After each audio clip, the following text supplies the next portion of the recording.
Di dalam agama Islam, niku terdapat dua sumber rujukan sebuah hukum sebagai sumber utama, yaitu Al-Quran dan As-Sunnah, yang mana kemudian keduanya ini dibantu dengan adanya ijma dan qiyas. Di dalam proses pembuatan sebuah hukum, perlu ada yang namanya alat pembuat hukum atau yang disebut dengan ilmu usul fikih. Dikarenakan ilmu usul fikih itu pengertiannya ilmu hukum dalam Islam yang mempelajari kaidah-kaidah ataupun teori-teori yang secara terperinci dalam rangka menghasilkan hukum Islam yang diambil dari sumber-sumber keempat tersebut. Jadi kalau bisa saya gambarkan, untuk proses pembuatan sebuah hukum, yang pertama adalah perlu ada yang namanya dalil. Dalil itu meliputi Al-Quran, Sunnah, kemudian ijma, kemudian qiyas. Dalil di sini kami bahasakan seperti halnya beras.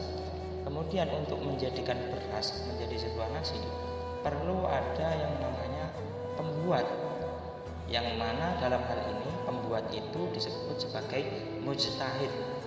Kemudian setelah adanya beras dan adanya yang membuat beras menjadi nasi, perlu adanya alat untuk memasak nasi. Alat inilah yang disebut dengan ilmu usul fikih. Sehingga ketika adanya beras, adanya pengelola, adanya alat untuk memasak beras, ini sudah lengkap, maka nantinya akan menjadi sebuah nasi. Begitu juga dengan sebuah hukum. Ketika dalil, mujtahid, kemudian usulnya juga lengkap, ini akan menimbulkan sebuah hukum, semisal hukum haram, hukum sunnah, hukum mubah, dan hukum-hukum yang lain. Pada mulanya para ulama itu dalam menyusun ilmu fikih ya sesuai dengan Al-Quran, sesuai dengan hadis, ijtihad para sahabat. Nah, setelah Islam semakin berkembang dan mulai banyak negara yang masuk ke dalam daulah Islamiyah, maka semakin banyak kebudayaan yang masuk serta menimbulkan pertanyaan mengenai budaya baru ini yang mana tidak pernah ada di zaman Rasulullah SAW. Maka para ulama ahli usul memberikan jalan keluar, yaitu dengan menyusun kaidah-kaidah yang sesuai dengan gramatika Arab dan sesuai dengan dalil yang digunakan oleh penyusun ilmu fikih. Kemudian usaha pertama yang dilakukan oleh seorang ulama, sebut saja Imam Syafi'i, dalam kitabnya yaitu Ar-Risalah. Dalam kitab ini ia membicarakan tentang Al-Quran, kemudian kedudukan hadis, ijma, qiyas, serta pokok-pokok peraturan pengambilan hukum. Usaha Imam Syafi'i ini merupakan batu pertama kali ilmu usul fikih yang kemudian dilanjutkan oleh ahli usul fikih yang sesudahnya. Namun, para ulama usul fikih dalam pembahasannya mengenai usul fikih itu tidak selalu sama, baik tentang istilah-istilah maupun tentang jalan pembicaraannya. Karena itu maka terdapat dua golongan, yaitu yang pertama golongan mutakalimin dan yang kedua adalah golongan Hanafiyah. Adapun golongan mutakalimin dalam pembahasan selalu mengikuti cara-cara yang biasanya lazim digunakan dalam ilmu kalam, yaitu dengan memakai akal pikiran, dengan memakai alasan-alasan yang kuat dalam menetapkan peraturan pokok, tanpa memperhatikan apakah peraturan-peraturan tersebut sesuai dengan persoalan furu'iyah ataupun tidak. Di antara kitab-kitab yang ditulis oleh golongan ini, yaitu golongan mutakalimin tadi, adalah Al-Muqtamad, Al-Burhan, Al-Mustafa yang dikarang oleh Al-Ghazali, kemudian Al-Mahsul yang dikarang oleh Ar-Razi, dan yang lainnya. Kemudian di golongan yang kedua, yaitu golongan Hanafiyah.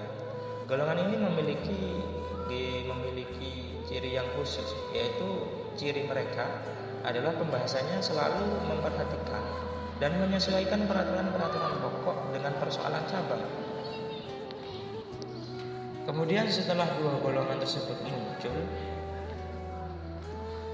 untuk generasi setelahnya terdapat karangan dari para ulama, yaitu berupa kitab pemersatu antara kedua aliran tersebut. Di antaranya adalah Tanqihul Usul, Badi'un Nidham, At-Tahrir, Al-Muwafaqat yang dikarang oleh Asy-Syatibi, dan banyak kitab-kitab yang lainnya. Dari sini kita akan tahu betapa pentingnya belajar ilmu usul fikih, dikarenakan ketika seseorang itu tidak tahu menahu akan ilmu ini, seseorang itu ketika memahami sebuah dalil ini kok akan bahaya. Contoh saja tetangga sebelah kita yang gagal faham mengenai dalil la tusaddul rihal illa salasati masajidah, al masjidil haram wa masjidil rasul sallallahu alaihi wa masjidil aqsa. Mereka beranggapan bahwasanya dengan dalil ini mereka berpikiran bahwasanya hukum ziarah Nabi itu haram. Disinilah letak kesalahan mereka. Dikarenakan Syekhul Islam Al-Fairuzabadi berkata, ini tidak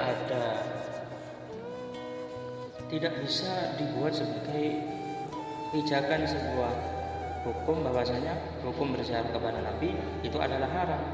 Barang siapa membuat dalil ini sebagai dalil keharaman ziarah kepada Nabi, maka sungguh dia telah berani menyakiti Nabi itu sendiri sallallahu alaihi wasallam.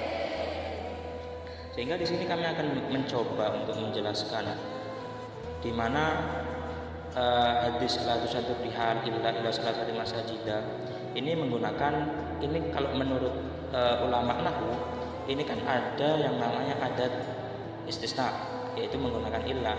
Namun di sini itu tidak menyebutkan mustasna minhu, yaitu objek yang dikenai pengecualian, sehingga mau tidak mau harus adanya mustasna minhu. Kalau semisal mustasna minhunya ini dikira-kirakan lafadz qabrun, ini malah tidak tepat, dikarenakan artinya kalau menggunakan lafadz qabrun ini malah begini, gak boleh melakukan perjalanan ke kuburan kecuali hendak menuju 3 masjid tersebut. Itu kalau menggunakan redaksi kubur, dan jelas ini sangat tidak nyambung. Kemudian untuk pengira-kiraan yang kedua, semisal kita kira-kirakan lafadz makanun. Kalau kita kira-kirakan dengan menggunakan lafadz makanun, maka maknanya gini, janganlah engkau bepergian untuk berdagang, mencari ilmu dan lain-lain. Dikarenakan lafadz makanun ini adalah termasuk lafadz yang yang umum, sehingga para ulama memberikan jalan keluar, yaitu dengan adanya pentakdiran yang ketiga, yaitu dengan menggunakan lafadz masjidun. Sehingga kalau menggunakan lafadz masjidun ini akan sesuai antara mustasna dengan mustasna minhu.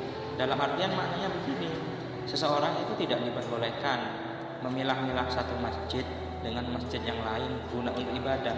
Dalam artian kedudukan satu masjid dengan satu masjid yang lainnya itu sama, tidak usah dipilah-pilah kecuali 3 masjid tersebut, yaitu Masjidil Haram, Masjid Nabawi dan Masjid Aqsa. Kalau 3 masjid ini memang berbeda dengan masjid-masjid yang lain. Dari sini kita ketahui betapa pentingnya ilmu fikih tersebut. Lucu kalau ada orang yang berkata, mari kita kembali kepada as-sunnah, mari kita kembali kepada Al-Quran. Ini lucunya gimana? Dikarenakan begini, ibaratnya para mujtahid, imam madhab yang ada itu adalah para petani yang sudah bersusah payah menanam padi. Sedangkan para ulama yang sesudahnya ini adalah yang mengelola beras. Kemudian para kiai kita itu yang menanam nasi. Kemudian para ustadzah yang mengelola nasi tersebut, dan kita sebagai mukallid itu tinggal menikmati nasi yang terhidang sesuai pilihan kita, baik nasi goreng, baik nasi uduk, sampai nasi kebuli. Pas baru mau makan ada yang teriak, jangan tinggalkan beras, ayo kembali pada beras. Itu kan lucu.